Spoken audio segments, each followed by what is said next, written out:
Hello. Magandang umaga sa lahat. Good morning to everyone. This is Justin, Talk News PH. Magandang umaga din sa mga viewers natin sa US. I hope you're fine despite of what is going on right now in the US. And of course, Canada, good morning sa inyo or good evening. Then sa United Arab Emirates, good morning or good evening, good afternoon. Sa Saudi Arabia, magandang araw sa inyo dyan sa Saudi. Then sa Hong Kong, good morning to you. Then sa Japan, good morning. And Australia, magandang umaga sa inyong lahat dyan. And of course dito sa Pilipinas, sa mga viewers natin dito, regular viewers sa Justin Talk News PH. At doon sa mga bagong viewers, I hope you will subscribe immediately upon entering this channel, Justin Talk News PH. And huwag niyong kalimutan mag-like at pakishare naman ang video na to sa mga kaibigan natin. So magandang umaga din sa other viewers from other countries. So maraming salamat sa pagdalo niyo dito sa Justin Talk News PH. At doon sa mga regular viewers natin, thank you for continuously patronizing and supporting Justin Talk News PH. Ngayong umaga na to, this morning we will be talking about a topic regarding doon sa nangyaring disqualification ni Congressman Joey Oy. Supposed to be siya naman talaga ang nanalo, but dahil nga sa political maneuverings ng itambalos-los, so diretsuhin na natin, at ni Congressman Abante, siya ay nilakad para ma-disqualify. So ito ang pag-usapan natin. Then later we will be talking about the complaint that was never filed complaint in the Ombudsman against BP Inday Sara with regards to the confidential fund. So pag-usapan natin din yan dito sa episode na to. So unang-una, itong pag-usapan natin yung tungkol doon sa kay supposed to be Congressman Joey Oy, pero but para sa akin siya pa rin ang dapat manalo dahil siya ang inelect ng mga botante dyan sa distrito 6 ng Manila. So ganito ang nangyari niyan. Nanalo si Joey Oy and was proclaimed, naproklama siya na congressman dyan sa 6th District. But dahil nga napaka-importante para kay Tambaluslos itong si Pastor Bini Dila Abante, kasi so kung na-recall nyo during the election, there was a time na nag-campaign si BP Inday Sara dyan sa 6th District at lumabas ang picture ni Bini Abante sa LED screen, at alam na ninyo kung anong nakita ninyo kung napanood ninyo yung video na yun. So linakad talaga yan doon kay George Garcia sa pamamagitan ng dalawang commissioner dyan sa Comelec na bagong halal.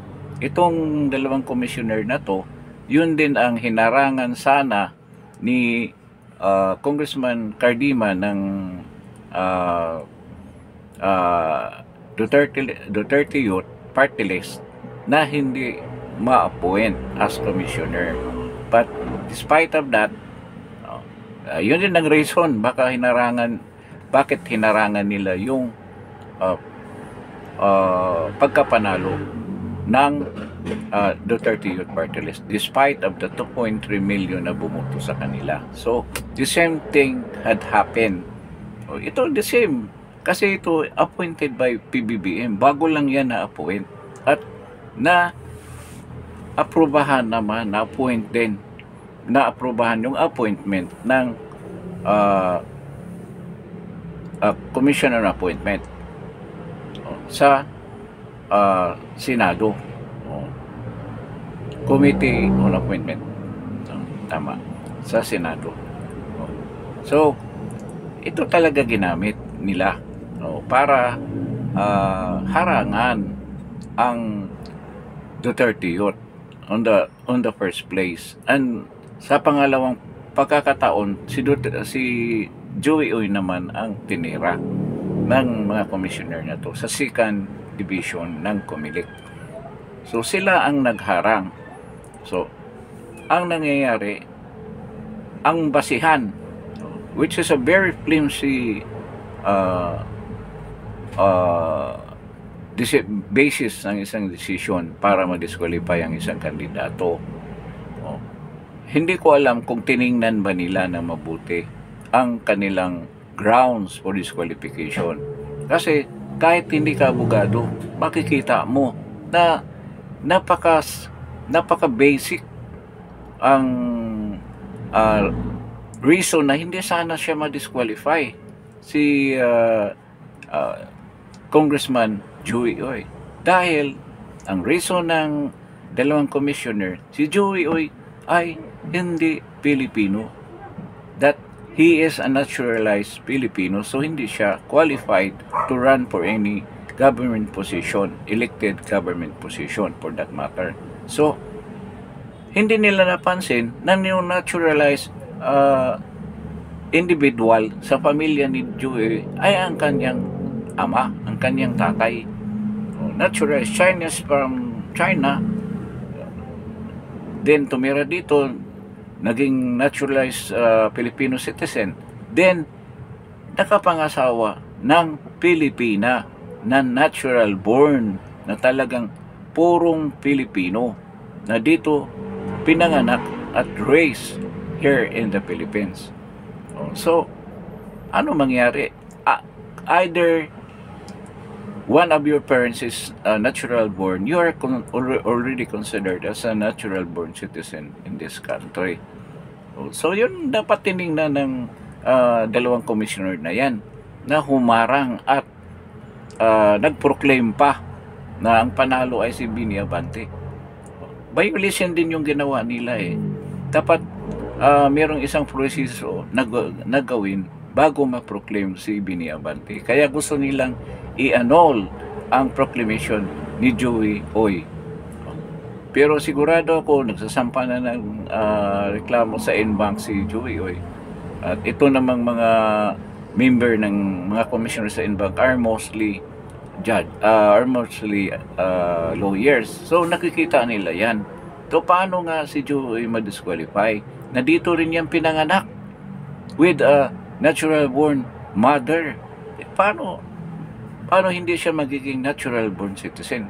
At dito siya pinanganak, dito nag-aral, at he served for 20 years in the Council of Manila, in the 6th District of Manila. Paano mo masabi na hindi siya Pilipino? So, talagang itong ginawa ni Tambaloslos, sobra niyang believe, dahil ito aso na nito si Bini Abante. Ito yung tagatahol niya dyan sa Quadcom. Kung maalala mo yun, maalala mo yung mga investigation dyan, kung sinong mga pinahirapan niya dyan without any reason, para lang pakita ng kanyang ego sa yabang niya, na parang hindi ka magapaniwala na naging pastor yan. Kawawa naman yung mga member ng sikta niya kung ganyan ang actuation niya, despite na siya isang pastor, hindi siya nagpapakita ng being Christian at that.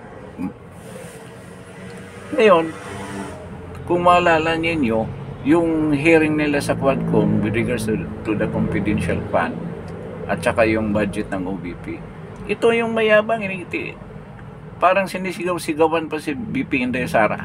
Hindi mo ba alam, Vice President, yung ginaganyan mo? Ano pa yung tinatanong niya? answer yes or no lang. Kasi si Inday Sara gusto magpaliwanag doon sa answer niya, not only yes or no. Kaya uminit ang ulo ko noon, narinig ko, grabe naman ang pag-disrespect niyan sa ating Vice President. Kung sabi pa nga doon, if you don't like, ayaw mo naman si VP Inday Sara, personally, respetuhin mo na, mo na lang yung kanyang posisyon as Vice President. Kaya walang hiya ito. Talagang bulldog ito ni Tambaluslos.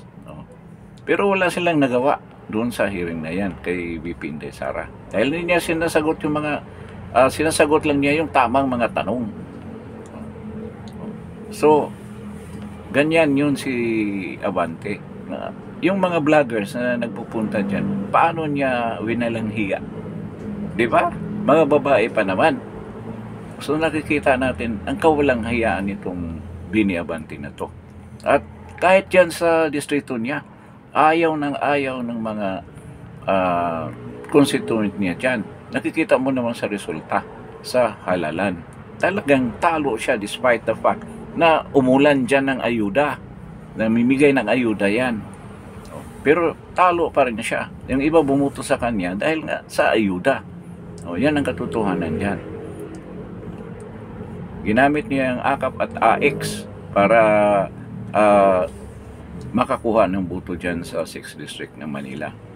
Ngayon, ito nga, bukod dyan sa wala pa naman yung kaso sa NBank, si Bini Abante hindi talaga yan makakaupo dyan sa congressional seat dyan sa 6th District ng Manila.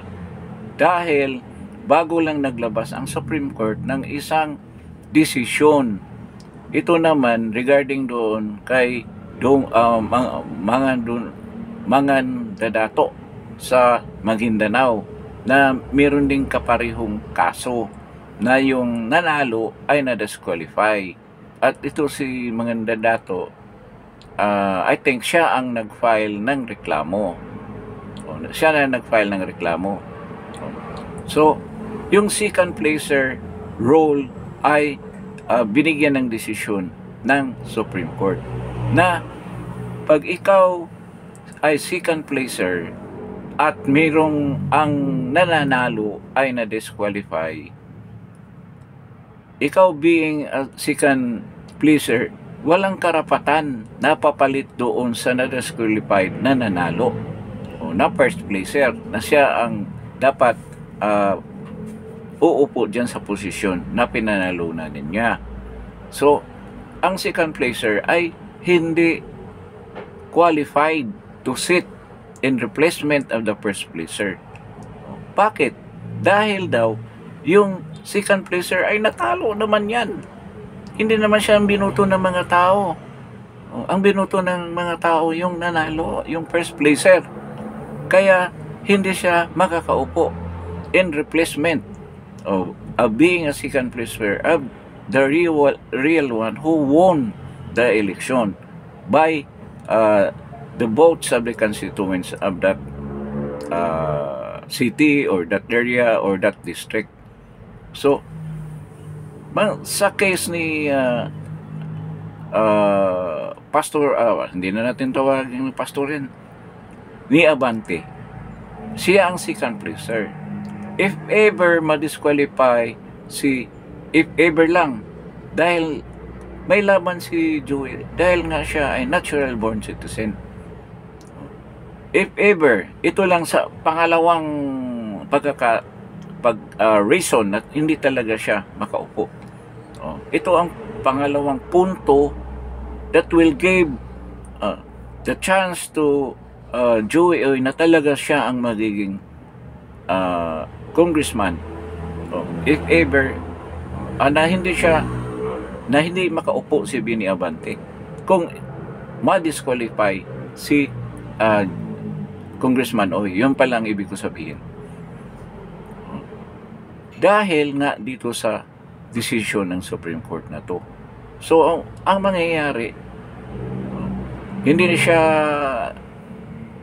makaupo kahit na siya ang second placer. dahil nga dyan sa decision na yan, na hindi ka naman nanalo, second placer ka lang, natalo ka rin. So, dapat ang gagawin ng COMELEC dyan sa decision ng Supreme Court is to conduct another election. Pwede tatakbo si Bini Abante. Kalaban niya yung iba. Or I don't know kung dahil natalo na siya, pero sa tingin ko pwede siyang lalaban, pwede siyang tatakbo ulit. Kung ma-disqualify in case na I don't think na ma-disqualify naman si Congressman Joey Oy. Kung ma-disqualify, merong ibang kandidato na tatakbo as congressman against kung sino man ang tatakbo dyan ulit. Si Bini Abante man ang tatakbo. So, hindi siya automatically na makaupo as congressman. So, yun. Ang problema niyan kung kailan i-conduct yung election na yan. Kung kailan yan gagawin. Kung ma-disqualify si Congressman Joey Oy. But yan ay kahit na ang in-bank ay mag-decision with regard to that, na klarong-klaro naman yung batas, at kung talagang natural born citizen, na I think totoo yung sinasabi ni Congressman Joey Oy, na natural born citizen ang kanyang ina. So, kung mag-decision naman in-bank, na I doubt kung papabul sila doon sa dalawang commissioner, na klarong-klaro naman yung pagka-natural born citizen ni Joey Oy. So, kung ano man mangyari dyan, kung negative man ang decision or against Joey Oy, tatakbo pa yan sa Supreme Court. At I'm sure, kung tama lang yung mga declaration ni Congressman Joey Oy, talagang mag-decision in favor of Congressman Joey Oy ang gagawin ng Supreme Court. So wala na talagang pag-asa yan si Bini Abante. Kung ma-disqualify man din si Joey Oy, magkaroon ng another election. I don't know kung anong gagawin ng COMELEC. Baka sabihin nila panalo. Maraming magpapile ng kaso dyan, sigurado. Kaya hindi rin makakaupo yan si Bini Abante. Sa klarong-klaro yan, sinasabi ng Supreme Court. Kung gawin nyo yan, talagang garapala na yan. Kakakapala na mukha ang ginagawa ng COMELEC, which is they are doing right now. Nakakahiya si Jules Garcia. Ang dami ng magsasampa ng kaso sa iyo sa mga kabalbalan mong ginawa dyan sa COMELEC. So, ito nga, Senator Espicio, papile na ng kaso for disbarment. I don't know kung may susunod pa na mga kaso niyan, which I'm sure some sectors will do that. Kasi doon pala sa proseso ng pagbilang ng boto, meron ng violation na yan na against talaga sa Constitution yung ginawa. At doon sa COMELEC law or rules with regards to the process kung paano bilangin ang mga boto, kung paano i-transmit ang mga boto. Yun ang pinag-usapan at ibinubunyag ni Attorney Respicio at ni Greco Bilica dyan sa kapihan sa Kamuning, ginawa nila kahapon. So balik tayo dito kay Bini Abante. So hindi talaga siya makakaupo. So anong tawag natin dyan? Di ba karma yan? That's bad karma of what you have done to innocent people, mga tao na nagsasalita lang. Karapatan naman nila magsalita, pero ginigipit mo dyan sa Quadcom mo. At ito, nagyayabang pa na vindicated ang kanyang pangalan. Paano maging vindicated sa mga ginawa mong kabalbalan dyan sa Quadcom? Paano ka ma-vindicate niyan?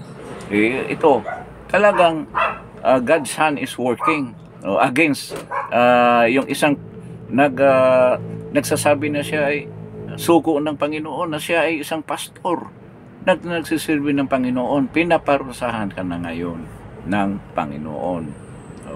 For that matter, ito intervention na ng Panginoon sa iyo. To give you a lesson na ang ginagawa mo ay labag sa utos ng Panginoon. The way you acted, hindi ka parang religious. Nasabi pa nga ng iba na Christian, na dinudungisan mo yung pagiging Kristiyano, pagiging Christian. Kasi mayroong mga sektor ng tawag nila sa kanilang mga faith as Christians. At ito ay malaking realization mo na dapat ka magbago. Pastor Abante, kung yung congregation mo, kawawa naman yan. Noon pa, tumatanggap na yan ng mga batikos galing sa ibang mga sekta. Dapat isalba mo naman yung congregation mo. Nakita mo yung display mo ng mga material things. Dapat ba yan gagawin ng isang pastor? At yung paglabas mo ng dila mo na para kang unggoy. Ang mga unggoy ganyan naglalabas ng dila ganyan ang ginagawa mo, which is nakakahiya sa mga kasikta mo ang ginawa mo. Di ba? At ngayon may mukha ka pa na magsasalita. Ano ba? Dapat mahiya ka na. Hindi mo na akseptahin mo na lang ang pagkatalo mo.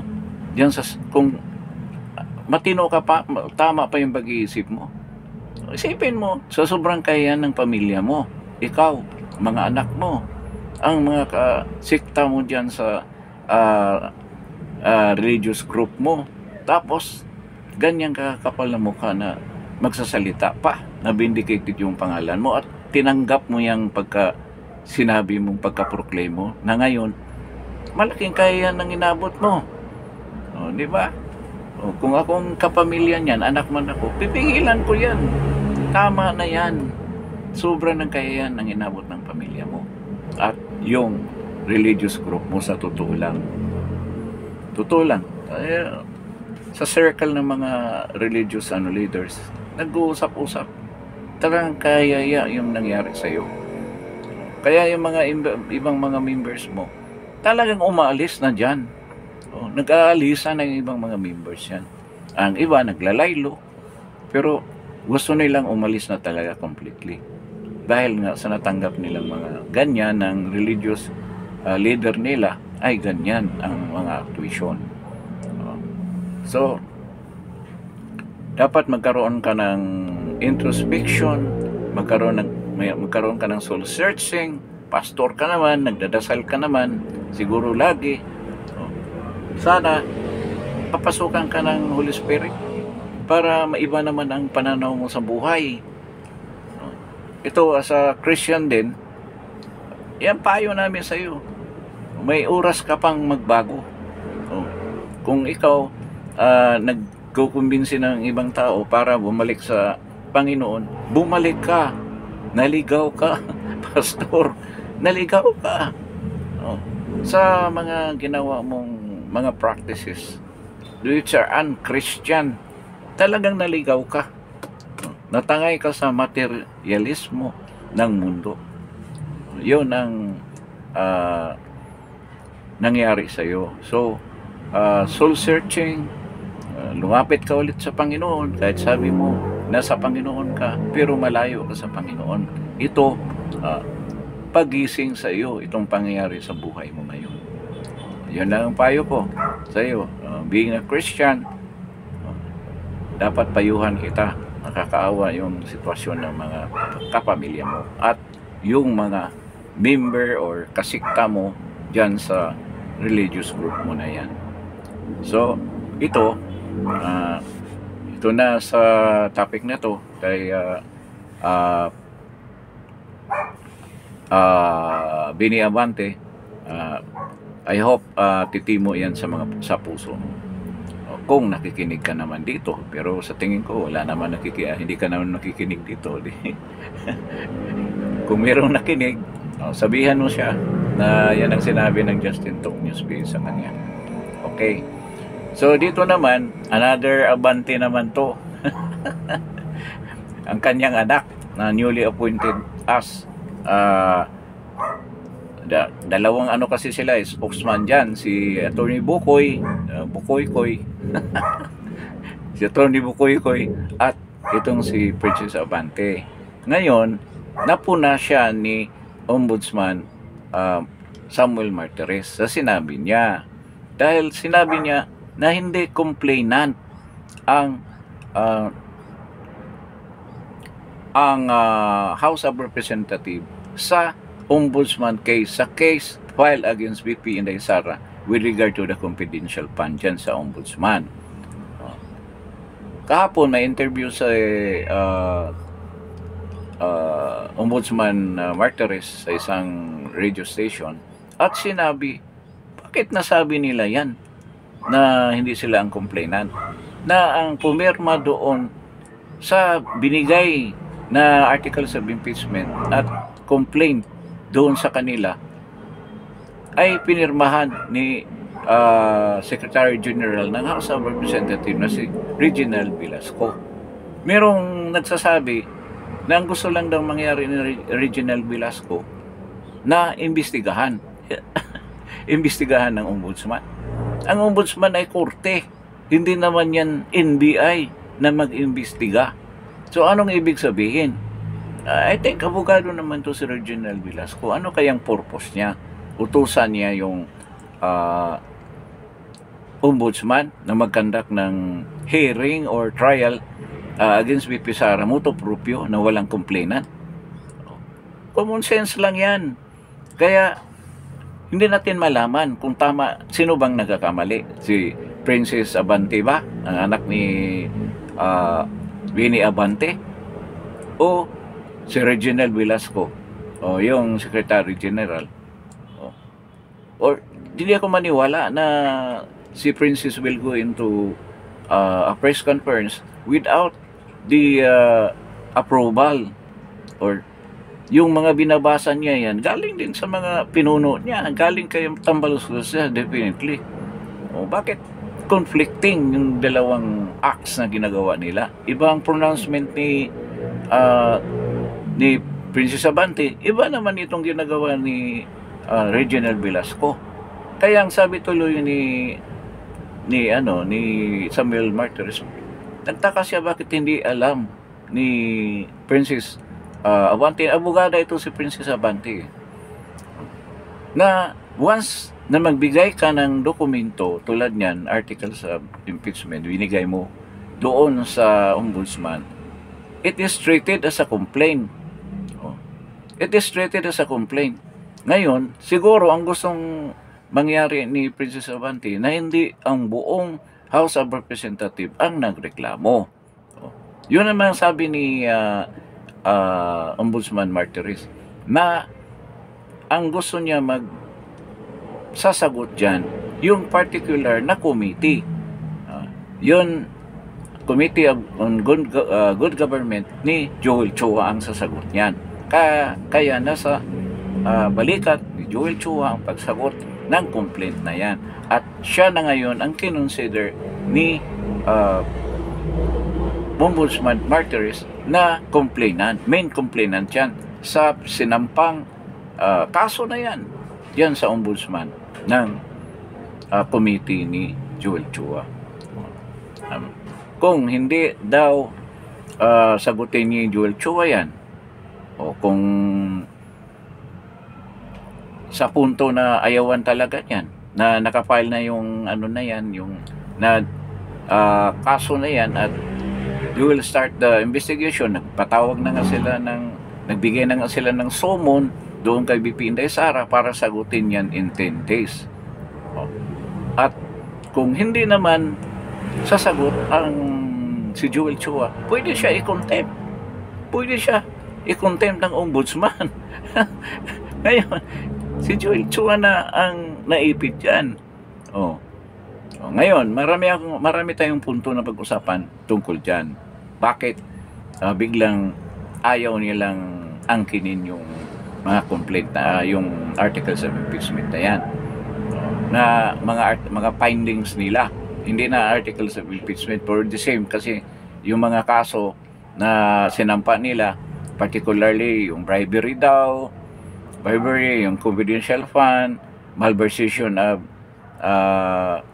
public funds, then falsification of documents, corruption, basta yung mga kaso na yan, culpable violation of the Constitution, mga ganyang kaso ang kaloob dyan sa findings ng Committee of Good Government ni Joel Chua. At yun ang nakafile dyan sa Ombudsman. So ngayon, ang bigat niyan nasa balikat ni Joel Chua to prove dyan sa mga allegation niya dyan sa Ombudsman. Ngayon, dito nga lang sa kaso dyan sa Senate Impeachment Court, nahirapan na sila sumagot. Nagyayabang sila na sagutin namin yung articles of impeachment. O pagbigyan nyo kami na sabihin namin yung mga ebidensya, yung mga grounds namin sa impeachment. Ito, the same mga accusations, the same grounds na nandyan ngayon sa Ombudsman. At doon, korte na yon, korte na. Hindi katulad sa impeachment Senate Impeachment Trial Court. Hindi sila pareho ang posisyon. Dahil ito, pwede na abogado mismo ni BP Sara. Ibang sistema. This is the same as yung mga regular courts na natin. So doon, pwede magkaroon ng totoong debate diyan sa mga, hindi ko naman sinabi na walang totoong debate dito sa Impeachment Trial Court sa Senate. Pero ito talaga, korte na. Kailangan makukuha mo dyan ang probable cause. Ma-determine dyan ang probable cause kung totoo bang yung mga accusations mo at may solido bang ebidensya dyan sa mga accusations mo. Kaya siguro, yun ang dahilan na gusto nilang baliwalain yung complaint na yan, na hindi silang complainant. Kasi alam nila tagilid sila dyan eh. Kasi wala silang solid na evidence dyan. So, mangyayari, ang maiipit yan si Joel Chua. O, ipresenta mo yung mga ebidensya mo dito sa Ombudsman. At i-discuss natin yan. At desisyon na namin yan. O, sabi naman ni Ombudsman Martires, kung hindi sila sasagot, kasi after 10 days, nakahanda naman yung mga abogado ni BP Inday Sara, I think they will be the same lawyers na gagamitin dyan. Ang ginamit dito, yung Narbasa Law Office, Forto Narbasa, ang gagamitin dyan sa, kasi yan ang abogado ni BP Inday Sara. The same lawyers ang handle niyan, I think, sa tingin ko lang. So, may pagkakataon na sasagutin ng mga lawyers dyan sa Ombudsman. Almost magkapareho. Kasi 10 days din. Siguro magka ano lang ng mga 3 or 4 days. So, sasagutin itong complaint dito sa Ombudsman, sasagutin din itong sa Impeachment Trial Court. Pero dito sa kabila, kailangan ma-prove ng House of Representatives na talagang totoong kinomit ni Inday yung mga violations, yung mga krimen na yan. At may probable cause talaga. Tulad ng bribery, paano mo ma-prove yan? Meron bang taong sinabi binigyan niya ang pera directly kay BP Inday Sara? Tulad ng kaso ni President Erap na bribery, na meron palang plunder. Na charge si President Erap ng plunder noon doon sa kaso na yan. Nahirapan pa nga i-prove yan eh, na nakita na daw pinirmahan na ibang pangalan, si mong pangalan yon. Ngayon dito kay Inday Sara, prubahan nyo na nagbigay kayo ng halaga o si Inday nagbigay ng pera sa inyo directly at natanggap nyo at merong proof na si Inday Sara talaga, hindi yung mga envelope na sinasabi nyo na nag-contain ng pera na wala namang transmittal o papel na pinirmahan. Kaya may harapan kayo dyan. Ngayon, yung sinasabi niyo confidential fund, wala pa ng resulta yan doon sa COA. In fact, ang COA nagsabi na walang korupsyon doon sa pag-issue ng uh, confidential fund doon sa mga agents ni BP Inday Sara. Diba? So, ano mangyari ngayon sa inyo? Kaya sigurado tagilid ang kaso dyan sa ombudsman. Ngayon, doon nga sinasabi sa confidential fund na marami daw nagbibigay, binibigyan yung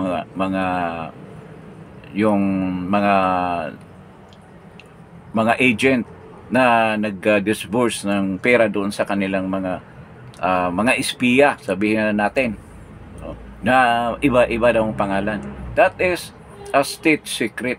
Sekreto yan ng bansa na hindi pwedeng i-divulge. Kaya I don't know kung paano i-handle yan ng ombudsman. Siguro pwede yan, hindi sabihin kung anong pangyayari openly doon sa publiko, at may explain yan ng mga ahente kung sinong binigyan nila ng pera.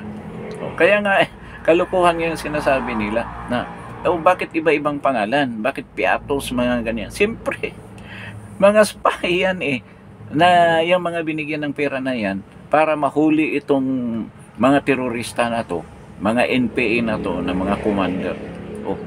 Sabihin mo kung sinong binigyan mo ng pera na siya ang nagtuturo. Ilan bang mga commander na?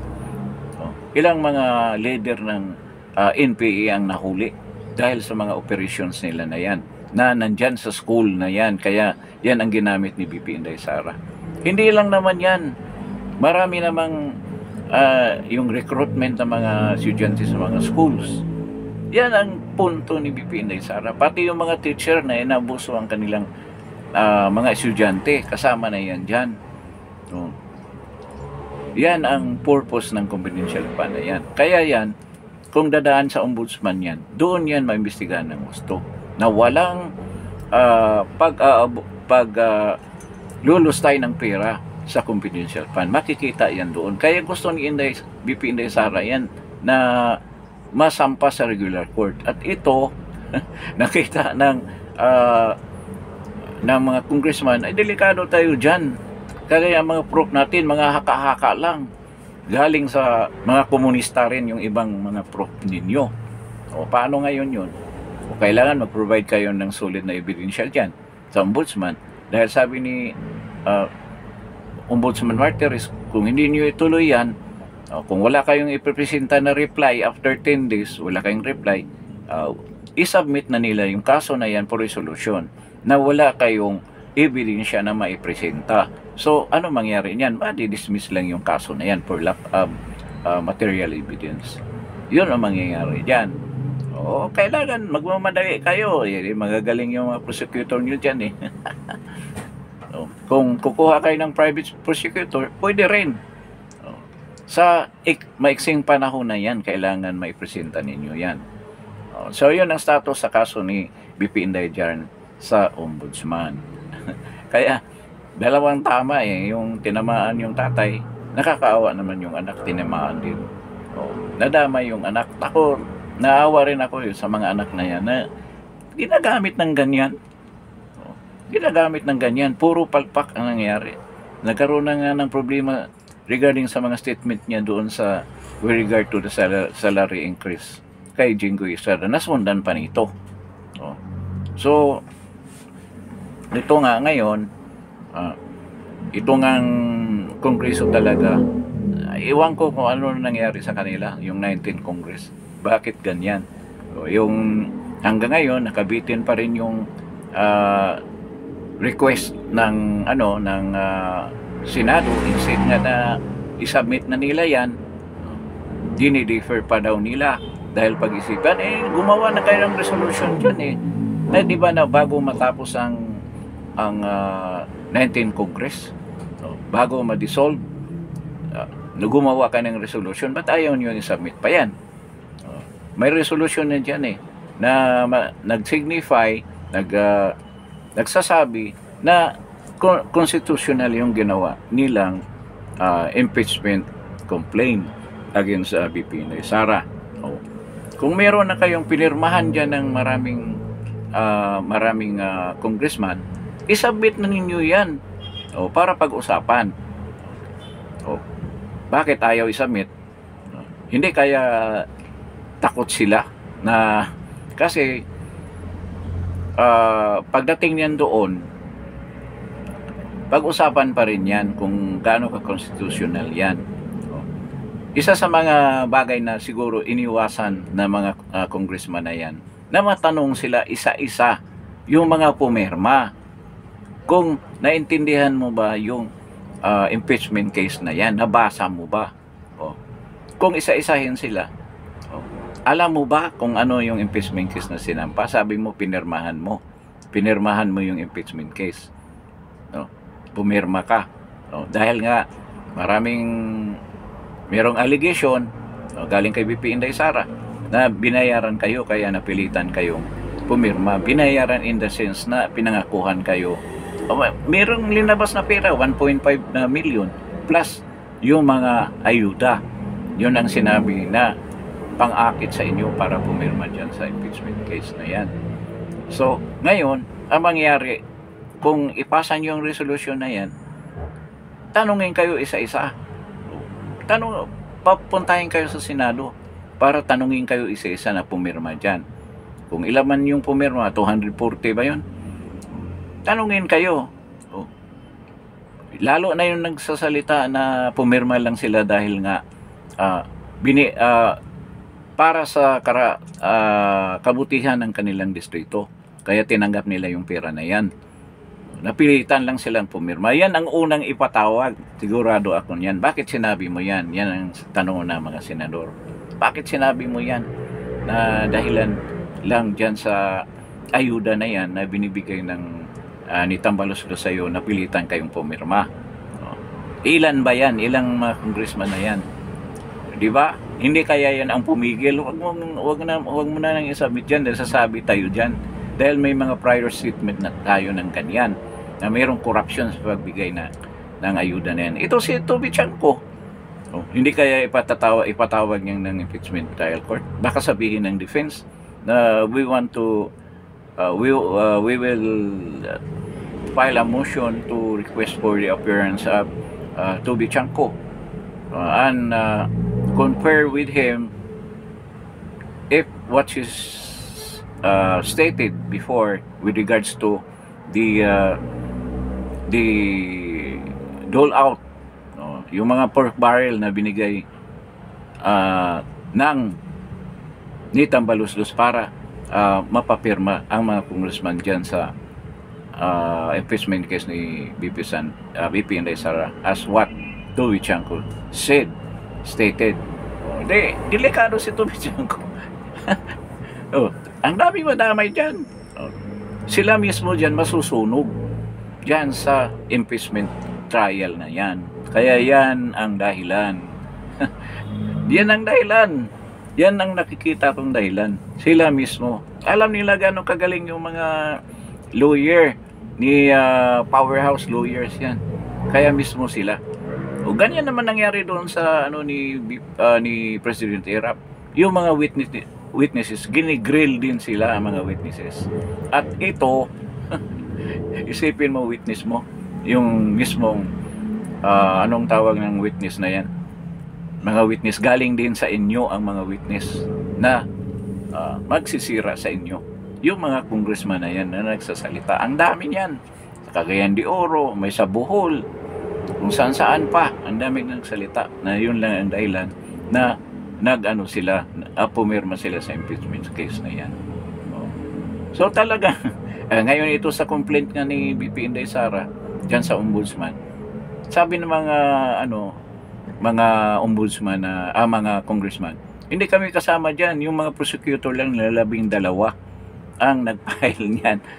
Isipin mo, parang hindi na nila inangkin yung impeachment case na yan. So nakikita na natin kung saan papupunta itong kaso na to. So sana matuloy ang ombudsman case na yan. Sasagutin nila Joel Chua yan, at makikita natin kung anong ebidensya ang presenta nila. Meron na silang accusations, o meron silang grounds diyan sa mga accusations nila, o yung ebidensya naman ang hihintay natin. At doon sa trial, sana naman gawing public yung trial na yan, siguro covered by media, para maririnig natin ang mga accusations nila at ang defense ng mga defense lawyer na gagawin dyan sa trial na yan. Marami tayong hihintayin yung sagot ng mga lawyer dyan sa ombudsman case. Then ang sagot ng mga lawyer ngayong 23 o ngayong Miyerkules o 21, 22 Martes, sagot ng mga defense lawyer ni Pinday Sara, at after 5 days ang reply ng mga prosecutor ng Kongreso. So makikita natin. So napaka-eventful na week ito na darating. I think ngayong araw na to mayroong malaking rally dyan sa Australia. I don't know kung sa Melbourne ba o sa Sydney. I don't know kung saan yan. Saan ba yan i-held? Malamang sa Sydney siguro o Melbourne. So antabayanan din natin yan. So yan ang nangyayari dyan ngayon sa case ni Bini Abante, na malabo siya makaupo kasi kung mag-eleksyon excuse, kakatapos lang ng eleksyon. So ang schedule kung magkaroon man ng eleksyon, ma-disqualify si Joey Oy, Congressman Joey Oy. Ang schedule ng niyan ng eleksyon, I think at least 6 months from the election. Depende yan sa pondo ng COMELEC. Pero minsan inaabot ng taon bago magkaroon ng eleksyon ulit para sa distrito na yan. So malabo pa. Pero sa tingin ko hindi na mangyari yan. Dito pa lang sa Inbank, the decision will be in favor of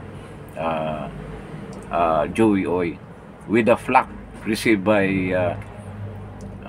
flack. Yung mga parang binumbahan si Jose Garcia ng kahihiyan ngayon. Kaya yung COMELEC sa sunod-sunod niyang mga kasong matatanggap after this election. Kaya I think ang Inbank naman mag-decision. Kaya may isa ng sigurado doon, baka yung hippie nila diyan sa commission na yan ay papabot din kay Joey Oy at yung ibang mga commissioners sa Inbank. So with this, hanggang dito na lang tayo sa episode na to. Maraming salamat sa pagdalo ninyo dito sa Justin Talk News PH, at we'll be going back.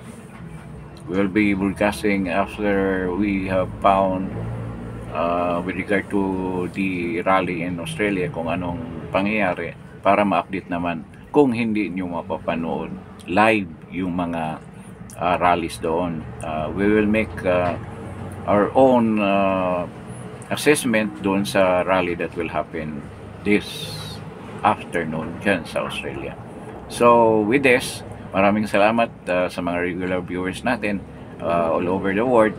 And then doon sa mga bagong subscribers, if you are new to this channel, before leaving, kindly strike that subscribe button, and then paki-like naman and paki-share ng video na to if you like this video to your friends. Then ring that notification bell. Laging pindutin yung notification bell para in case we have a new broadcast, you will be notified immediately. So maraming salamat sa pagdalo ninyo dito, at this is a weekend, at I hope you're enjoying your weekend with your family, with your friends, at sigurado ako marami sa inyo ay namamasyal sa mall, kung saan man, sa mga parks. Ito sa Pilipinas, yun naman ang usual ginagawa ng mga families. They're getting together, kung buo pa yung pamilya, kung lahat ay nandyan.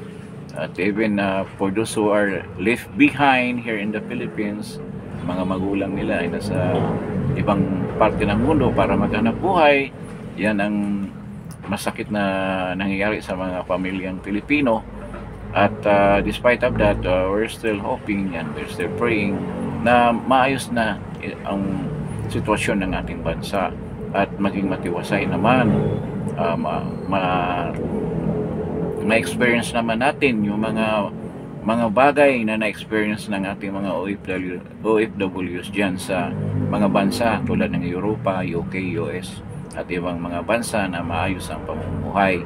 Sana sa mga ginagawa natin ito na pinuprotektahan natin ang demokrasya para lang tayo mga Pilipino ay magkaroon naman ng magandang buhay at yung mga anak natin, the future and the future generation will experience what sana hindi nila ma-experience yung mga na-experience natin right now na sobrang kahirapan.